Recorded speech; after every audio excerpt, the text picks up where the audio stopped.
In a quiet village where rain fell softly and secrets weighed more than stone, lived a woman named Obianuju.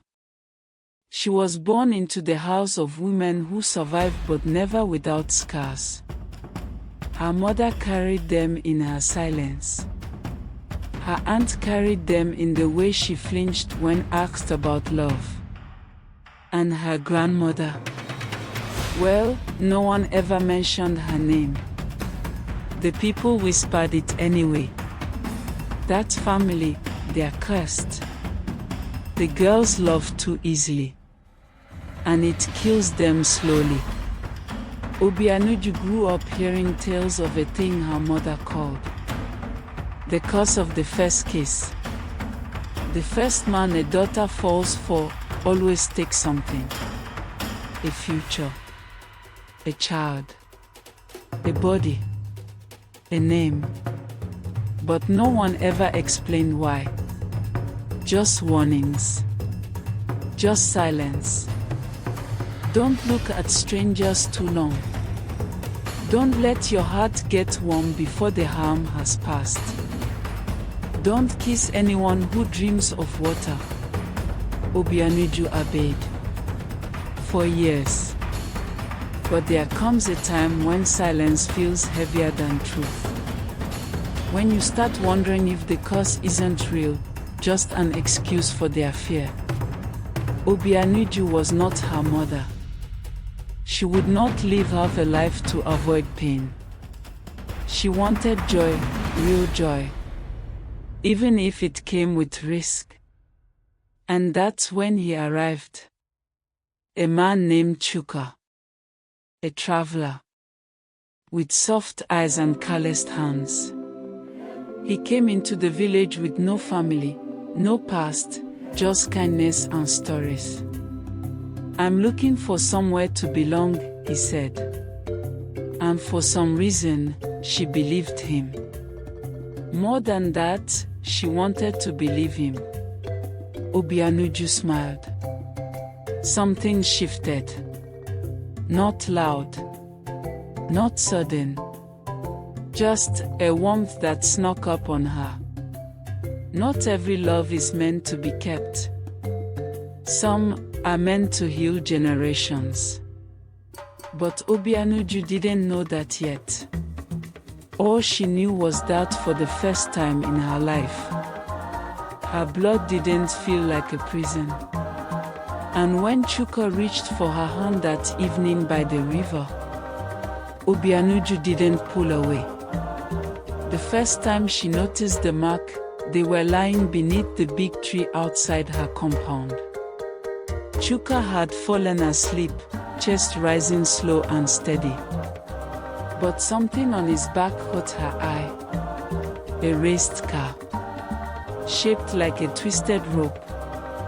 Obianuju leaned in, unsure if it was a birthmark or something older. Something intentional. She asked him the next day. Chuka just laughed, soft and distant. I got it when I was a boy. I fell into a fire. Then he kissed her forehead and changed the subject. That night, she dreamed of her grandmother, standing beside a tree engulfed in flames, holding a baby wrapped in white cloth, whispering the same word over and over. Undo. Undo. Undo. The dreams didn't stop. Each night, the images got louder. Her cousin Ede fell mysteriously ill, wasting away despite the healer's best efforts. Birds stopped nesting on their roof. Her mother grew pale, silent. One evening, Obianuju went into the family's old storage room, the one she was never allowed to enter. She found a carved box buried under piles of dusty cloth. Inside, a diary. Her grandmother's. The pages were brittle with age, and the ink was smudged. But in the middle, pressed between prayers and pages of warnings, was a drawing. A man. Tall. Soft eyes. With the same mark on his back. Dated over 40 years ago. Obianuju didn't believe in coincidences anymore. She believed in patterns. In hauntings. In bloodlines that cry out through generations when something unfinished returns. The next night, she followed him. He left quietly, walking barefoot past the cassava field toward the river. The same river her grandmother drowned in. She hid behind the trees. He stood at the edge and whispered into the wind. The river answered back. A voice like cracked glass and thunder said, "You are close." The last one breathes. Obianuju nearly screamed, but her own breath betrayed her. She stumbled. A branch cracked. Chuka turned slowly. His eyes didn't look kind anymore. They looked ancient. But then, just like that, he smiled. "You shouldn't have come here," he said gently. "But you were always going to, weren't you?" If they had told her. If they'd passed down truth instead of fear. Obianuju might have known who he was the moment she saw him. Instead, love had already sunk its teeth in. The next day, she packed her things. She told her mother everything. Her mother looked away and whispered, "You found him." Then, without looking back, she lit a white candle and began to cry. The curse wasn't a story. It was a cycle. And Obianuju was its final stop. Chuka didn't come to the house again. Not that week. Not after her mother lit the white candle and locked herself in the prayer room. But Obianuju couldn't stay still. She went back to the old diary, page after page of her grandmother's handwriting now making brutal sense. A man who visited the women of her bloodline. Always gentle. Always loving. Always deadly. The last passage hit like thunder. He is cursed to love us. And we are cursed to love him. But each daughter who breaks his heart dies. And each daughter who keeps him, watches her family rot. She didn't want to believe it. But by now, Ada had stopped speaking. Her father fell from a ladder and cracked 2 ribs. Her mother stopped eating. Something had been let in. Desperate, Obianuju went to the river alone. Not to meet Chuka, but to confront whatever whispered back. She brought offerings, salt, kola nut, white cloth. The water didn't ripple. Until she said his name. Chuka. The water hissed. And then, it formed a face. Her grandmother. But not warm. Not kind. Her eyes bled. She didn't speak, just pointed behind Obianuju. Chuka stood there, barefoot. "You called me," he said. "What are you?" Obianuju whispered. Her voice barely carried. "I am what your bloodline made." His tone was calm. Sad, almost. "Before I had a name, I had a lover. She betrayed me. Cursed me. Buried me alive." He stepped closer. "I rise once in a generation. Always been drawn to one of you. Always in love. Always punished." Obianuju was shaking. Then let me go. You know you can't, he said. You already love me. And she did. God's help her, she did. Not every love is meant to be saved. Some are sent to test what you're willing to lose. She asked him, through tears, if there was a way out. There's only ever one way, he said. You must break the pattern. How? Chuka stepped into the river. You must love me and leave me. Not betray me. Not kill me. Not curse me back. Just walk away while still loving me. Obianuju's heart cracked. Because that's the hardest kind of goodbye. He extended his hand. One last kiss. She didn't move. She looked into his eyes and saw the sorrow of generations. Women who tried. Women who died. Women who stayed too long. Obianuju said nothing. She stepped forward and hugged him.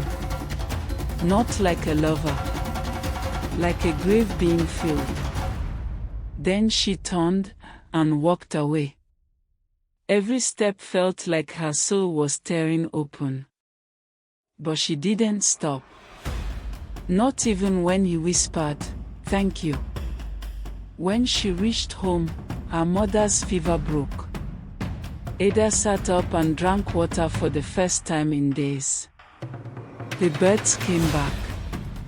But Obianuju, she never loved another man again. Seasons passed. Obianuju buried herself in learning. She became a midwife, a herbalist, the woman others came to when their own pain made no sense. She smiled. She prayed. But inside, a part of her heart stayed by that river, still holding Chuka's memory like a wound she refused to bandage.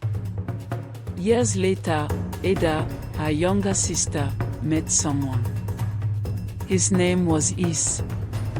Polite, kind, always knew just when to appear. And his smile, it was too perfect. Obianuju felt it the first time she saw him. Like a hum behind her eyes.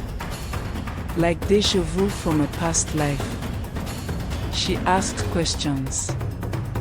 No one had ever heard of him before. Yet he seemed to know everything about their family. That night, she visited her grandmother's grave and wept. It's not over, is it? The wind stirred the leaves. The scent of river water returned. She dreamt of Chuka, only this time, he didn't speak. He simply stared behind her. To Ada, Obianuju woke up gasping. The curse had shifted. It no longer came for her, it came for the next in line. And Ada was already in love. Healing isn't just for you. It becomes protection when passed on. Obianuju could feel it. Ada was walking the same path she once had. But how do you stop someone from stepping into a fire you yourself once called warmth? She tried gentle warnings. Then firmer ones. Ada only laughed. You just don't want me to be happy. The night Ada disappeared, Obianuju knew where to go.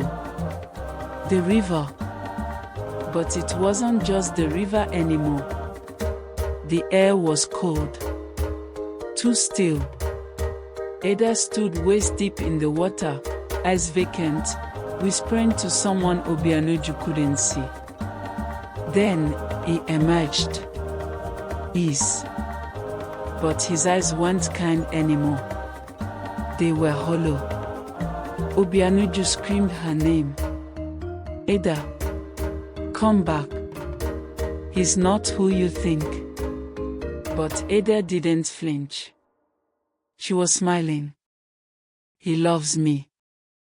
He doesn't know how to love, Obianuju shouted. He only knows how to hunt. Then, from the shadows, something moved. A boy, maybe 12, staring from the trees. Chuka. Not a man anymore. A child. The cycle resets, he whispered. Unless someone ends it completely. Obianuju felt it in her bones. She had one chance. She stepped into the river and spoke the name no one had spoken aloud in generations.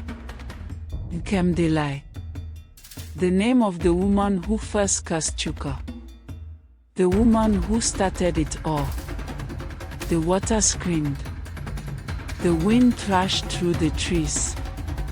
Ada collapsed into Obianuju's arms. Is dissolved like fog. The river calmed. That night, Ada woke up at home. She remembered nothing. Only said she'd had a strange dream. One where Obianuju saved her from drowning. And just like that, the curse uncoiled. Obianuju walked to the river one last time. And there, waiting by the shore, was Chuka. Still a child. Thank you, he said. You freed us both.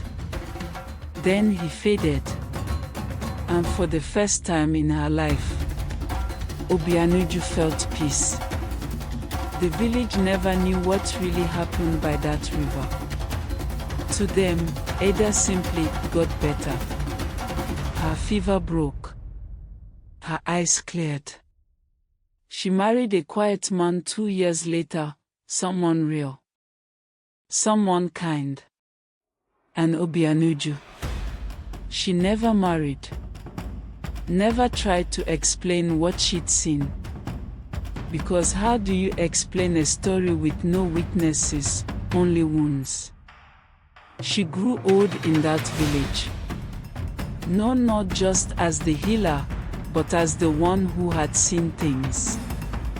And when children whispered about spirits in the water or shadows behind trees, their mother said, "Go ask Obianuju. She'll know if it's real." Love without wisdom can become a curse passed down. Obianuju had loved blindly, then wisely, then bravely. And that arc, that transformation, became the inheritance she passed on. Not through blood, but through story. Through warning. Through watching. Years later, a girl came to her hut. Young. Sharp eyes.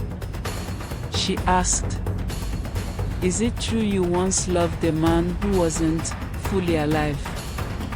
Obianuju smiled. "What matters more is what I did when I finally believed it."